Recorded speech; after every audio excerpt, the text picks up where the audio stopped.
ফুটবলের সব খবরাখবর সবার আগে পেতে এখনই সাবস্ক্রাইব করুন এবং বেল বাটনে প্রেস করুন। আর্জেন্টিনার দ্বিতীয় রাউন্ডে যেতে হলে জিততেই হবে নাইজেরিয়ার বিপক্ষে, আর তাকিয়ে থাকতে হবে আইসল্যান্ডের বিপক্ষের ম্যাচের দিকে। অন্যদিকে যদি আর্জেন্টিনা নাইজেরিয়াকে হারায় এবং আইসল্যান্ড ও ক্রোয়েশিয়ার বিপক্ষে জিতে, সেই ক্ষেত্রে দুই দলের গোল ব্যবধান সমান হওয়ার সম্ভাবনাই বেশি।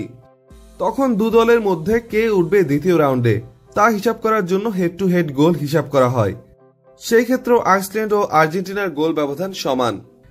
এরপর ফিফা হিসাব করে কোন দল বেশি কার্ড পেয়েছে, বেশি কার্ড পাওয়া দলটি বিদায় নিবে। এই হিসাবে এখন পর্যন্ত পিছিয়ে আছে আর্জেন্টিনা।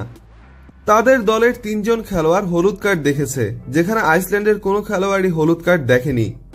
কোনো খেলোয়াড় হলুদ কার্ড দেখা মানে 1 পয়েন্ট হওয়া, ডাবল হলুদ কার্ড লাল কার্ড হলে সেখানে 3 পয়েন্ট, সরাসরি লাল কার্ড দেখলে 4 পয়েন্ট।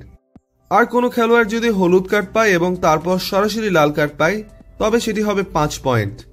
সেই ক্ষেত্রে বর্তমানে আর্জেন্টিনার পয়েন্ট 3 আর আইসল্যান্ডের পয়েন্ট 0। এগুলোকে ডিমেরিট পয়েন্ট হিসেবে ধরা হয়। তাই বলা যায় শুধু ম্যাচ জয় আর গোলের হিসাব নয়, কার্ড পাওয়া নতুন করে দুশ্চিন্তার উদয় করবে আর্জেন্টিনা শিবিরে।